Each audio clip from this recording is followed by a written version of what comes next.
The day had been long and uneventful, a typical Tuesday that blended into the monotony of the week. I awoke to the harsh blare of the alarm at 6 a.m., its insistent ringing piercing through the remnants of sleep. I groaned, fumbling to silence it, and slowly dragged myself out of bed. The familiar scent of freshly brewed coffee wafted from the kitchen, a comforting ritual that had started every morning for as long as I could remember. I rubbed my eyes, trying to shake off the lingering fatigue, and made my way downstairs. Claire was already in the kitchen, moving with practiced efficiency as she prepared breakfast. She was dressed in her usual business attire, a tailored navy blouse and a pencil skirt that hugged her figure. Her hair was neatly styled, not a strand out of place, and her makeup was subtle yet flawless. She looked every bit the successful professional she was, but there was something different about her this morning, something I couldn't quite put my finger on. "Good morning, sweetie," I mumbled, leaning in to kiss her cheek. She responded with a quick peck, her attention more on the eggs sizzling in the pan than on me. "Morning," she replied, her tone distant as she flipped the eggs onto a plate and handed it to me. "I've got a big day at the office. New project kicking off." "Sounds exciting," I said, though my mind was already wandering to the presentation I had to deliver later that day. Work had been demanding lately, and the stress was beginning to take its toll. Still, we exchanged the usual small talk as we ate, the conversation flowing out of habit more than genuine interest. I told her about my upcoming meeting, and she nodded absently, her thoughts clearly elsewhere. As we finished breakfast and prepared to leave, I leaned in to kiss her goodbye. It was then that I noticed a faint, unfamiliar scent lingering around her neck, something sweet, floral, and entirely unlike her usual perfume. "You're wearing something different today," I remarked casually, a small smile tugging at the corners of my mouth. "It smells nice." Claire looked up at me, and for a brief moment, there was a flicker of something in her eyes, something playful, almost mischievous. "Just thought I'd try something new," she said, her lips curling into a small, enigmatic smile. Before I could say anything more, she was out the door, leaving me standing there with a strange, unsettled feeling in the pit of my stomach. The day dragged on with the usual routine. Meetings, emails, and more meetings. I couldn't shake the nagging feeling that something was off, but I pushed it to the back of my mind, focusing instead on getting through the day. By the time I finally made it home, the sun was dipping below the horizon, casting a warm, golden glow over the neighborhood. The house was quiet when I entered, save for the soft hum of the television coming from the living room. I made my way upstairs to change out of my work clothes. As I reached the top of the stairs, I noticed that the bedroom door was slightly ajar, a soft light spilling out into the hallway. Curious, I pushed the door open and stepped inside. That's when I saw her. Claire was standing in front of the full-length mirror, her back to me as she adjusted the straps of a crimson lace lingerie set that clung to her curves in all the right places. The sight took me by surprise, a sharp contrast to the routine, almost mechanical interactions we'd had earlier. We hadn't been intimate in weeks, perhaps even months, and seeing her like this dressed in something so daring, so unlike her usual self, sent a jolt of desire and confusion through me. "Sweetie, where are we going tonight?" I asked, a playful grin spreading across my face as I leaned against the doorframe, half expecting her to turn around with a teasing smile. But Claire didn't turn. She didn't smile. Instead, she met my gaze through the mirror, her eyes cold and detached, a smirk playing on her lips. "Oh, shut up. You're staying home tonight," she said, her voice laced with a venom I'd never heard before. "I'm gonna spend a wild night with my lover, Jake. Remember our son's best friend? He promised to satisfy me until morning." Her words struck me like a physical blow, each one landing with a weight that knocked the breath out of my lungs. Jake? Our son's best friend? The boy who had practically grown up in our home, who had shared countless dinners and holidays with us. My mind raced, trying to comprehend what she had just said. The anger welled up inside me, but I forced myself to stay calm, to keep control. "What the hell makes you think I'll tolerate this for even a second?" I shouted, my voice trembling with a mix of fury and disbelief. Finally, Claire turned to face me, her expression unrecognizable, twisted with a mixture of arrogance and defiance. "Because you can't stop me," she said simply, her voice cold and final. She watched me for a moment, as if daring me to challenge her, then turned on her heel and walked out of the room, her laughter echoing down the hallway.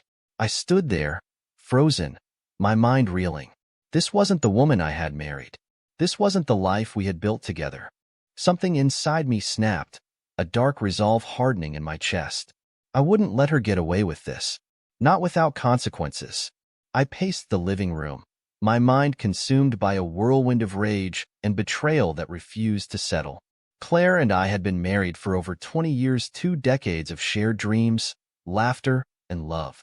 We had raised our son, Alex, together, guiding him through the trials of adolescence and into the threshold of adulthood. And yet, all of it now felt like a cruel joke, a mirage that had shattered in the blink of an eye. As I paced, my eyes drifted to the mantel above the fireplace, where a series of picture frames stood like silent witnesses to a life that no longer felt real. Photographs of our family, frozen in time, stared back at me. There was the picture of Claire and me on our honeymoon, both of us beaming with the naive optimism of newlyweds. Next to it, a photo of the 3 of us at Alex's high school graduation, our smiles wide with pride and hope for the future. And then there was the one of Alex and Jake, arms slung around each other's shoulders, both grinning like idiots on the day they won their first soccer championship. My fists clenched involuntarily at the thought of Jake. The young man I had once considered like a second son was now the embodiment of my greatest betrayal. How long had this been going on? How many times had he walked through my front door, laughed at my jokes, eaten at my table, all while secretly stabbing me in the back? The thought made my blood boil, a white-hot anger searing through me with every passing second. I couldn't stop replaying the scene in my mind, the way Claire had looked at me with that smirk, the coldness in her voice when she had said his name. It was as if she had been a stranger, a woman I had never truly known. But that didn't matter now. What mattered was that they had made a fool of me, and I couldn't know. I wouldn't let them get away with it. I sank onto the couch, the soft cushions offering no comfort as I stared blankly at the pictures on the mantel. Memories of happier times taunted me, the smiles in those photos now mocking, a cruel reminder of what I had lost. I reached for one of the frames, the one of Claire and me at our wedding. My hand hovered over it, fingers trembling with a mixture of sorrow and fury. But I couldn't bring myself to touch it. Instead, I let my hand drop back to my side, the weight of it too heavy to bear. How had it come to this? What had I missed? I replayed every conversation, every interaction with Claire and Jake, searching for signs, for anything that could have warned me. But there was nothing. Just the slow, insidious decay of trust that had gone unnoticed until it was too late. My thoughts turned to Alex. What would he think? How would he react if he knew? He and Jake had been inseparable since childhood, their friendship one of the few constants in a world that seemed to change too quickly. The idea of telling him the truth made my stomach churn with dread. But this wasn't about Alex. This was about me, about what they had done to me. And I wasn't going to let it slide. The ticking of the clock grew louder, more insistent, as if urging me to move, to act. I knew I couldn't sit here stewing in my own anger forever. The time for reflection had passed. Now was the time for action. My gaze shifted to the door. The initial shock of Claire's betrayal had worn off, replaced by a single, unwavering focus: revenge. The thought of confronting them, of making them pay for what they had done, was like a balm to the raw wound inside me. I stood up, my movements slow and deliberate as I walked to the door. My hand reached for the keys on the table by the door, the metal cool and solid in my grasp. I could feel my heart pounding in my chest, the adrenaline beginning to course through my veins, sharpening my senses. I hesitated for just a moment, my mind flashing back to all the years we had spent together, all the memories we had made. But the pain of betrayal quickly snuffed out any lingering doubts. This wasn't just about infidelity. It was about betrayal, about being made a fool in my own home. With a deep breath, I gripped the keys tighter and opened the door. The cool night air hit me like a slap, jolting me fully into the present.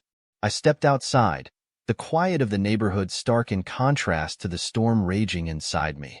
I wasn't going to let them get away with this. Not without consequences. The calm before the storm was over. Now, it was time to unleash the fury they had awakened. The night had settled in, a blanket of darkness draped over the town, punctuated only by the dim glow of the streetlights.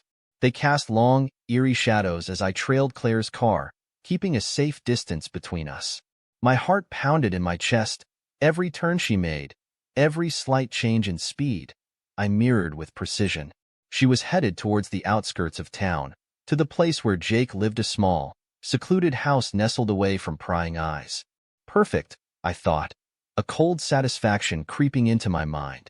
No one would hear them scream.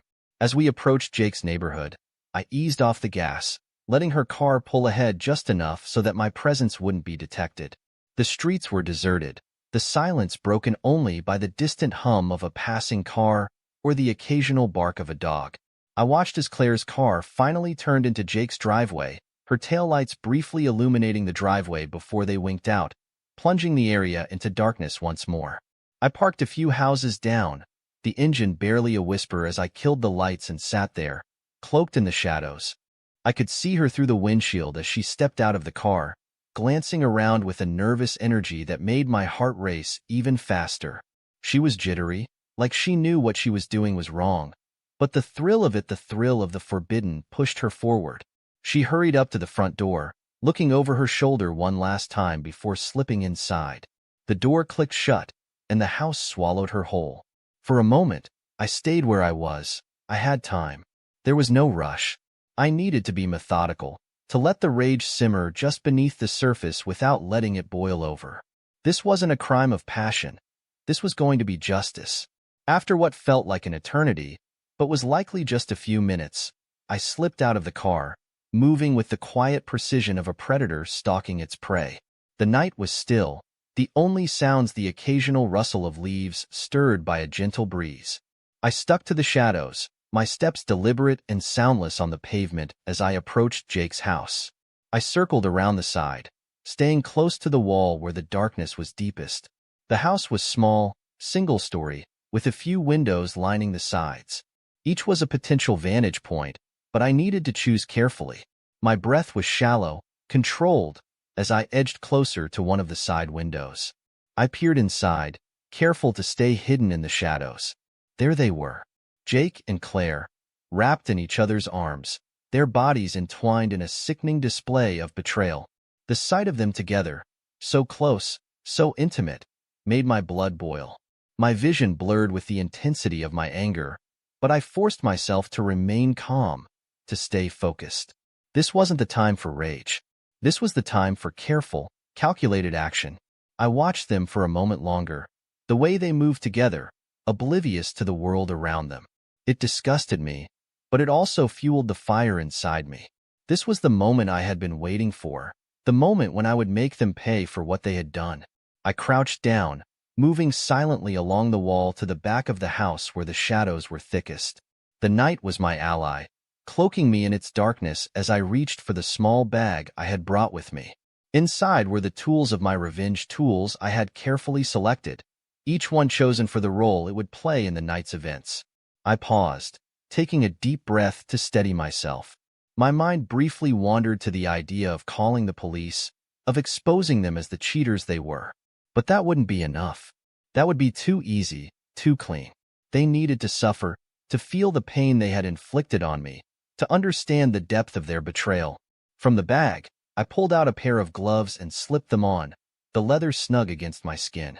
Then, I carefully unwrapped a small crowbar, its weight solid and reassuring in my hand. I tested it lightly against the palm of my hand, feeling the cold steel vibrate against my skin. This was going to be my instrument of justice, the tool with which I would dismantle the world they had so carelessly built on lies. The basement door was just ahead, a simple lock, the only thing standing between me and them.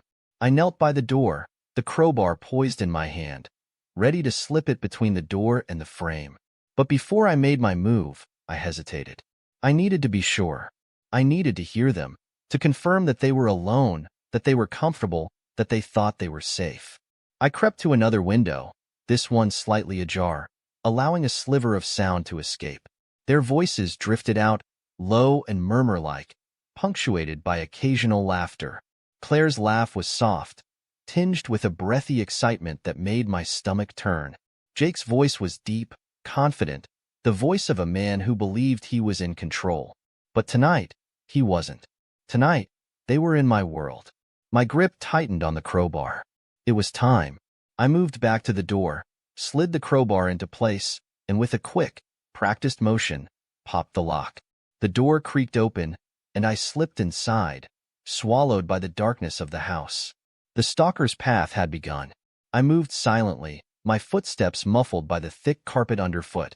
My eyes locked on the faint glow of light spilling out from the living room ahead. Their laughter reached my ears, a soft, intimate moaning sounds that made my blood boil. They were wrapped in each other's, lost in the sickening bliss of their treachery, completely unaware of the storm that was about to descend upon them. I could hear them talking in low, hushed voices, their words laced with promises of passion and pleasure. It made my stomach churn, the bile rising in my throat, but I swallowed it down. This wasn't the time for nausea. This was the time for action. I crept closer, my heart pounding in my chest, a drumbeat of fury and anticipation. The bag of tools I clutched in my hand felt heavier with each step, the weight of it a physical reminder of what I was about to do. The knife inside the bag called to me, its cold steel practically vibrating with the dark energy of what was to come. I had planned every detail, rehearsed it in my mind until it was as familiar as breathing. There would be no mistakes, no hesitation. With a sudden, violent burst of energy, I lunged into the room, the element of surprise working in my favor. They barely had time to register my presence before I was upon them, my hand moving with lightning speed as I drew the knife and pressed its cold, unforgiving blade against Jake's throat.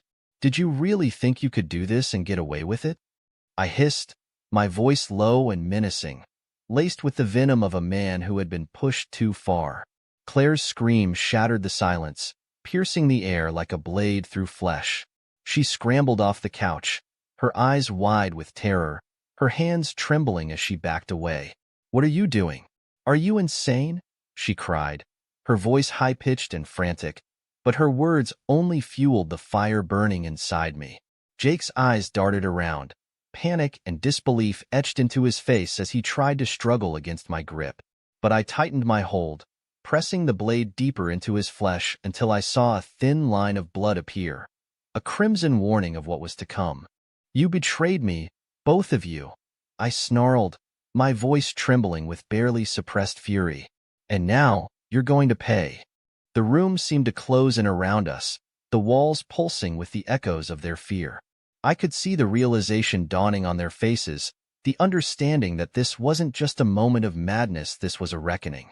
Claire's bravado melted away, replaced by raw, naked fear as she backed into a corner, her hands clutching at her chest as if she could somehow protect herself from the inevitable.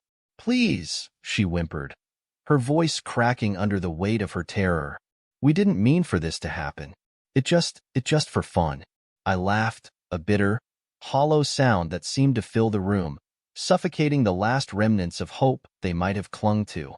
"You think that makes it better? You think I care about your excuses? You made your choices. Now you'll live or die with them." I forced Jake to his knees, dragging him towards the basement door, the darkness beyond it a perfect reflection of the abyss that had opened up inside me. Claire followed, her movements jerky and hesitant, like a puppet being dragged by invisible strings. I could see the panic in her eyes, the way she glanced around the room, searching for some way out, some miracle that would save them. But there was none. This was the end of the line. "Downstairs," I commanded, my voice cold and devoid of any emotion. They hesitated, but one look at the knife, now slick with Jake's blood, and they obeyed, stumbling down the stairs into the cold, unforgiving darkness of the basement. The basement was damp, the air heavy with the scent of mold and decay. It was a far cry from the warm, comfortable living room upstairs, a place designed for pleasure and relaxation. Down here, there was only darkness, only the creeping cold that seeped into your bones and made you feel like you were already dead. I flipped on the single, dim bulb that hung from the ceiling, its weak light casting long, distorted shadows on the walls. Claire and Jake huddled together, their faces pale, their bodies trembling with fear. They were pathetic, small, reduced to nothing more than scared animals caught in a trap. I savored the sight, letting it feed the dark satisfaction growing inside me. "You thought you could betray me and just walk away?" I said, my voice echoing in the confined space. "You thought you could destroy everything I've built and not suffer the consequences?" Jake tried to speak, his voice shaky, barely a whisper. "Please. I'm sorry. We didn't want to hurt you." I stepped closer, the knife glinting in the dim light as I pointed it at him. "You're sorry? Sorry doesn't cut it, Jake. Sorry doesn't undo the damage you've done. And now, you're going to feel every ounce of the pain you've caused me." They began to beg, their voices overlapping, a cacophony of pleas for mercy that fell on deaf ears. I was beyond mercy, beyond reason. This wasn't just about revenge anymore. This was about justice, about making them feel every moment of the agony they had inflicted on me. With a swift, brutal motion, I slashed the blade across Jake's arm, his scream piercing the air as blood spattered across the cold, concrete floor. Claire shrieked, her hands flying to her mouth as she watched in horror. But I wasn't done. Not even close. This was just the beginning. The night was far from over, and so was their suffering. The basement had become a chamber of horrors, where every dark corner echoed with the lingering screams that had filled the night. Their cries had once pierced the air, frantic and desperate, now replaced by an unsettling silence. The floor was slick with blood, glistening under the faint, flickering light of the single bulb that hung above. The air was thick, heavy with the metallic scent of blood and the oppressive weight of death. I stood in the midst of it all, my breathing ragged, the knife still clutched in my hand, its blade stained crimson. Claire had been the first to break, her once defiant eyes now wide with terror, a far cry from the woman who had laughed in my face just hours before. Her pleas for mercy had come too late, falling on ears that had long since lost the capacity for compassion. Her betrayal had cut deeper than any wound I could inflict, and no amount of screaming could undo the damage she had done to my soul. "Please, stop, please," she had begged, her voice hoarse from the strain, her hands outstretched as if she could somehow ward off the inevitable.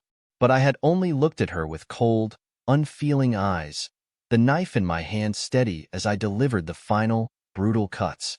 Each slice was methodical, calculated, designed to prolong the suffering as much as possible. I wanted her to feel every ounce of the pain she had inflicted on me, wanted her to know that this was the price of betrayal. Jake had been no better, his bravado crumbling the moment I had turned my attention to him. The young man who had once been so full of confidence, so sure of himself, had been reduced to a quivering, broken shell. His eyes, once filled with arrogance, now shone with tears, his voice trembling as he begged for his life. "I'm sorry, please. I didn't mean for this to happen," he had whispered, his words choked with fear. I had laughed then, a bitter, hollow sound that seemed to fill the room. "You didn't mean for this to happen?" I had echoed, my voice dripping with venom. "You think that matters? You think I care? You betrayed me, Jake. You both did. And now, you'll pay for it." His screams had been the loudest, reverberating off the concrete walls as I exacted my revenge. Every lash of the knife, every punch, every ounce of suffering I inflicted was a twisted balm for the wound they had carved into my soul. It wasn't enough, it could never be enough, but it was all I had left to give. I wanted to tear them apart, to rip them to shreds, to make them feel every bit of the agony they had caused me. The first light of dawn began to filter through the small, dirty window in the corner of the basement, casting a pale, gray glow over the scene of carnage. The bodies of Claire and Jake lay lifeless on the cold, concrete floor, their faces frozen in expressions of pain and terror. The silence that filled the room was almost deafening, a stark contrast to the chaos that had preceded it. I stood over them, breathing heavily, my hands slick with their blood, my clothes stained with the evidence of my vengeance. But there was no satisfaction in their deaths, no real sense of closure. I had imagined this moment so many times, had pictured it in my mind, relished in the thought of making them suffer. But now, as I looked down at their lifeless forms, I felt nothing. No remorse, no regret, just a cold, hollow emptiness where my soul used to be. I turned away from the gruesome scene, my movements slow, deliberate, as if I were in a trance. The basement seemed to close in around me, the walls pulsing with the echoes of their final moments. I climbed the stairs, each step heavier than the last, my body exhausted from the night's events. As I reached the top of the stairs, I caught a glimpse of myself in the mirror that hung on the wall, and for a moment, I didn't recognize the man staring back at me. His face was a mask of blood and sweat, his eyes dark, empty. He was a stranger, a shadow of the man I had once been. The life I had known was over, destroyed by the very hands that had once built it. I had become something else, something darker, something twisted by pain and betrayal. But that didn't matter now. There was still one final task to complete. I walked through the house, the morning light filtering through the windows, casting long shadows on the walls. The house was silent, empty, the only sound the soft creak of the floorboards beneath my feet. I reached the front door and paused, my hand resting on the doorknob. This was it, the end of the line. There was nothing left for me here, nothing left to fight for. I stepped outside, the cool morning air hitting my face, washing away the last remnants of the night's horrors. The world seemed eerily calm, as if unaware of the carnage that had just taken place. I walked to my car, the keys in my hand trembling slightly as I unlocked the door. I slid into the driver's seat, the familiar feel of the leather beneath me a stark contrast to the blood on my hands. As I started the engine, I took one last look at the house, at the place where it had all ended. The memories of what had happened here would haunt me forever, but I pushed them aside. I had no choice. There was still one more thing I had to do. The drive home was a blur, my thoughts lost in the storm of what I had done. The road ahead was empty, the early morning sky a dull gray as the sun struggled to break through the clouds. The adrenaline that had fueled me through the night was fading, replaced by a cold, numbing fatigue. The events in the basement replayed in my mind, but I shoved them aside. There was no time for reflection, no time for guilt. Not yet. When I pulled into the driveway, the house seemed eerily still, as if it too sensed the darkness I carried with me. I stepped out of the car, the gravel crunching underfoot, and paused at the front door, taking a deep breath. This was it. There was no turning back now. As I entered, the familiar scent of home filled my nostrils, coffee, faint traces of last night's dinner, the subtle hint of laundry detergent. It was a comforting smell, one that belonged to a life that was now gone. The living room was dimly lit, the curtains still drawn, casting long shadows across the room. Everything was just as I had left it, yet everything felt different. "Dad?" Alex's voice cut through the silence, and I turned to see him standing in the hallway, his face pale and drawn. His eyes were wide with worry, dark circles underlining the sleepless night he'd clearly endured. "Dad, where have you been? I was worried sick." His voice was a mix of relief and confusion, tinged with the fear of the unknown. For a moment, I just looked at him, my son, the boy I'd raised, now a young man on the brink of his own life.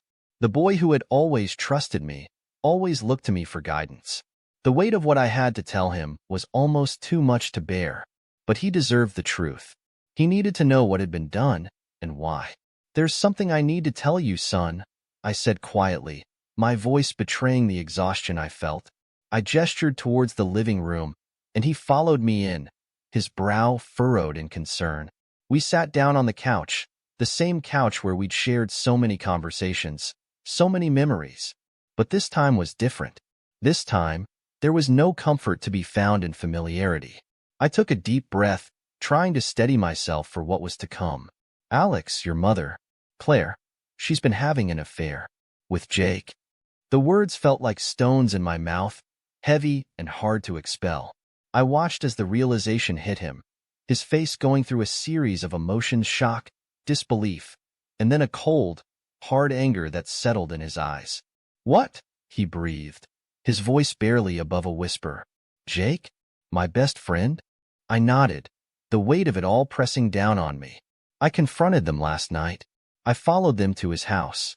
And I couldn't let it go, Alex.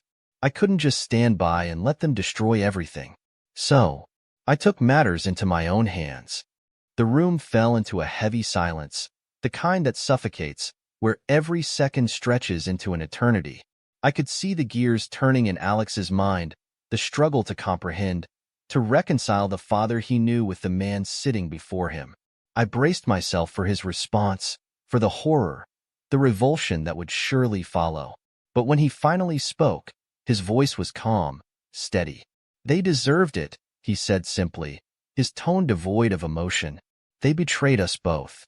I blinked, taken aback by the coldness in his words. But as I looked into his eyes, I saw no fear, no disgust, only a hard, steely resolve that mirrored my own.